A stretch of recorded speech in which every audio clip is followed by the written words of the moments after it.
Welcome to the So You Can Heal podcast. This is a special episode with me, Abby Parker.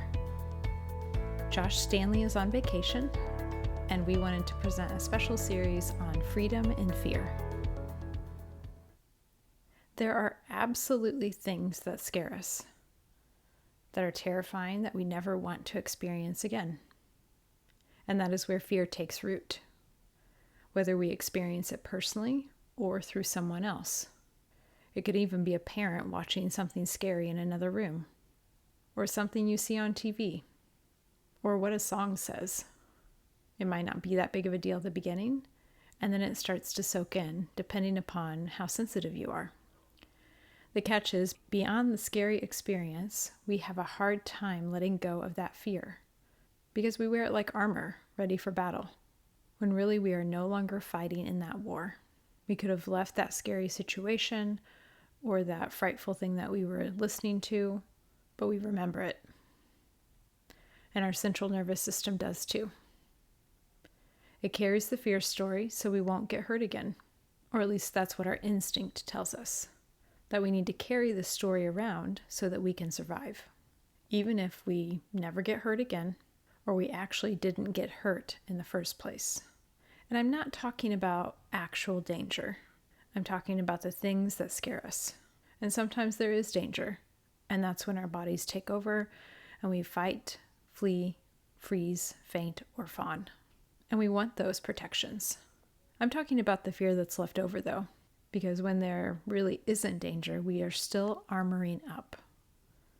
I want to offer something to your brain today to start considering, especially when it comes to being safe and secure with yourself. A lot of times we aren't taught that we are safe with ourselves. This is more about creating autonomy from fear instead of letting it drive the car. Yeah, because a lot of us were never taught that we were safe with ourselves. Through shame or guilt or correction or different beliefs that our caregivers had, we were taught that we were inherently bad. And that is just not true. I've had to unlearn and relearn that we have all the capabilities to keeping ourselves safe. And those stories of fear keep us locked up and keep us away from knowing ourselves. Something I have come to really trust is that each one of us deserves to feel safe. And we deserve to have support and clarity and validation, that you don't have to live your life in a heightened state of fear or denial or depletion. I even fight these things myself, where I see someone doing something or saying something and I get really down on myself because I'm not like that person, or I'm scared that I will never be able to get out of my own way, my own brain, my own thoughts or my own feelings. And it was until I started learning that I can be free even if I am afraid. And eventually I can be free from my fears, especially if there's no danger. It's kind of like a key to your house laying right in front of you and you say, "I'm sorry, you are mistaken, that is not mine." Because we didn't even know that it was our house, our home, ourself.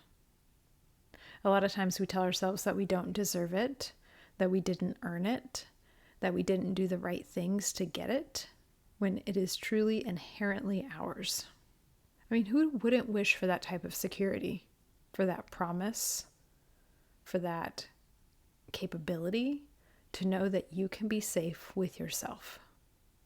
And it doesn't mean you're going to feel safe all the time or secure all the time. We have situations and experiences and parts of our lives that truly challenge us.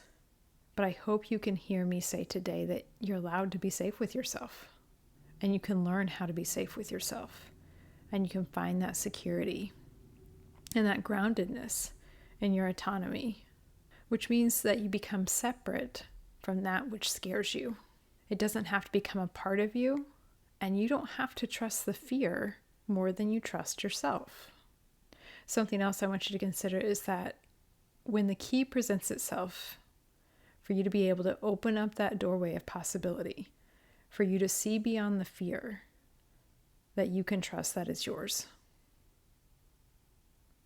You don't have to claim that it's someone else's or that they did it for you, but actually have the pride and the knowing and the trust that you are capable of witnessing yourself grow and explore and see what's possible. So for today, even if it's only for a moment, I invite you to find a quiet space and consider taking that armor off that has protected you for all of this time.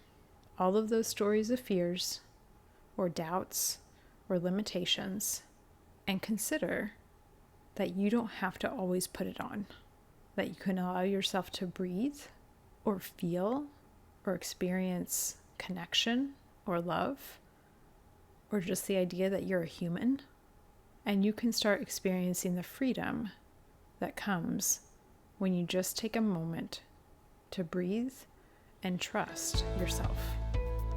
Thank you for listening to this special episode of So You Can Heal, and I look forward to tuning in with you again soon.